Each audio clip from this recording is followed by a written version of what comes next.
So I haven't really talked about meditation fully. How do we go about calming our mind? The whole point of meditation is not have any thought, is to basically keep our mind blank. When you begin meditation, you're gonna have so many thoughts. So thoughts are gonna come from you. It's just natural because our minds are just constant go, go, go. Our minds aren't used to having rest. It's so uncomfortable that they feel like they're doing it wrong. And you have to understand that that is the point of meditation. We have to calm those thoughts. So the thoughts are going to just rush in your head. And we have to understand that our minds are so complex. We have memories of when we were 3 years old. There's little circuits and they have like firing signals, which like for some reason, if you try to stop your mind, it will just hit that circuit. And so when I first started, it was just like chaos. I had lived minute to minute to hour, like there was no stopping. So if you've done that for years and you try to sit there for 10 minutes and just have quiet, it's very hard. Like, don't think that this is going to be an easy process. Over time, as you begin to do it, you working out and it becomes like a muscle and you can get into a relaxed place a lot faster. And then it feels good because you're able to just release a lot of the stress. And there's a bunch of different types of meditations, and I'll make more videos on each specific one that I use. The best way to get going, if you've never meditated, is to use a guided meditation. And a guided meditation would be like having if you go on YouTube, you could type in, my favorite is Bob Proctor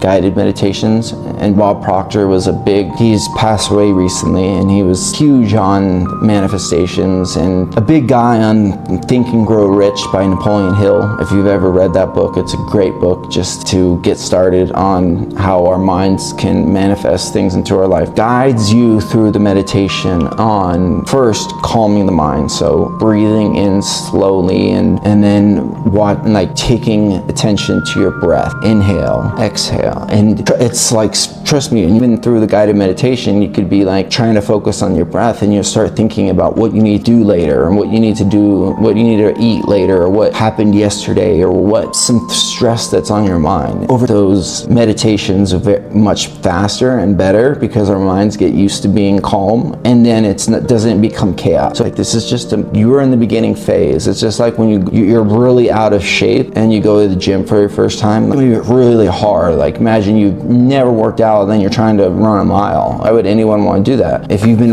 can run 6 miles every day and you run a mile, it's not a big deal because you prepared yourself, your muscles are there, like you have all the strength. We use guided meditations, and it's just basically having someone tell you, listen to your breath, inhale, exhale, and then focus on a certain part of your body. Just have your mind focusing on, like, that's called mindfulness meditation, is just focusing on something, like focusing on, if you are, let's say, in a park, focusing on the sound of the leaves that rattling. These different types of meditations can allow us to become more aware, and I think the whole point of it is to become aware. I really do some sort of guided meditation. There's so many good guided meditations. And watch your breath, inhale, exhale, and then do that for 2 to 3 minutes. And sometimes people can just do solely breath work, and that's what breath work is. And that breath work is you could do that for half an hour. Another is you could focus on affirmations. I like to use breath work to start, and the mindfulness, like focusing on a part of my body that has tension, and like, let's say I have tension in my arm or something, and then I picture that leaving. And then the other one was doing an affirmation, something that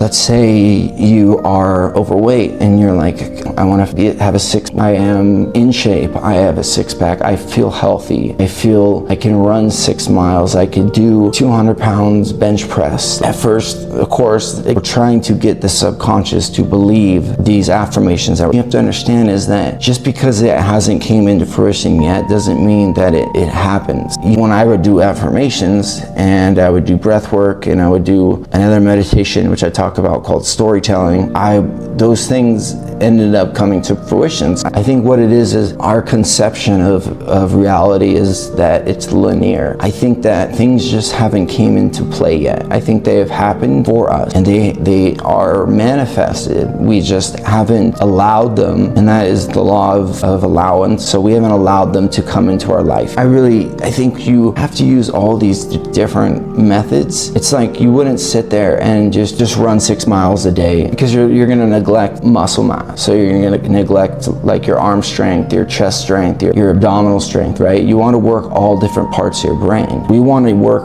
all different parts of our subconscious, because our subconscious is the whole how we manifest anything into our life. We have to get the subconscious to believe, and if our subconscious would believe that we have a six-pack now and we're a millionaire, and we're looking at the external world and we're not seeing, let's say you look in the mirror and you're like, well, so we have to find ways to reach the subconscious to change that. And so that is why we do all these different meditations, and that's why we do affirmations, the breath work, the mindfulness, storytelling. I believe that I could do it. I just believe. The moment you start building any muscle, and then you start building the momentum, and the same thing happens making money in life. The moment you start making money, then those limitations and the things that we think that we can't do start to change, and then therefore we start to change the subconscious. And we can break down these limiting beliefs, these blocks. We just need to find ways to break them down. I need to do this workout. Well, they all work, but we have to commit so much time to that if we want. And if you want it bad enough, then you'll get it. You just need to focus on it. You need to spend time, and just like with working out, and then put in an hour a day, and then 6 months from now I will work out at least 6 days a week or something like that. And by that time you allow yourself to believe that you can create these things in your life. If you just go full on like, I'm broke and I want to be a millionaire, you don't believe it. Your subconscious won't believe it. Look, I tried that meditation. I tried manifesting. I tried breath work. I tried affirmations. I tried storytelling. They didn't work. And so now you're even further giving power to those disbeliefs and those limiting beliefs. And then you're never going to try them again. Then you really are disallowing the life force that you have inside you, which wants to flow creatively. We are all creators in this world. We all are born great. We just have to find that thing that ignites us, that gives us passion to create.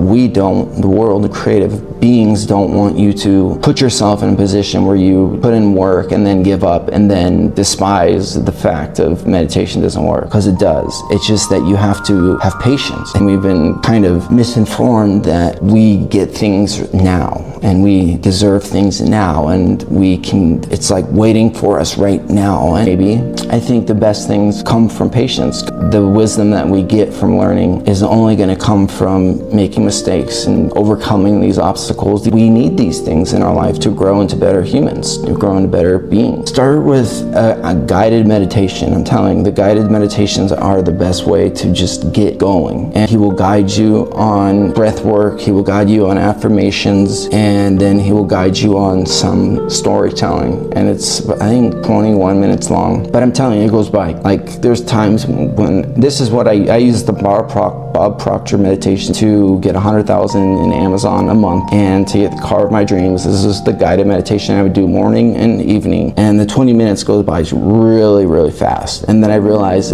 I needed to do it more, because I wanted to do it more because it was working. And to my reality that I was seeing, visualizing in my meditation. Use the guided meditation. Create whatever you want into reality. Let me know what you guys think. Hit subscribe. See you guys later.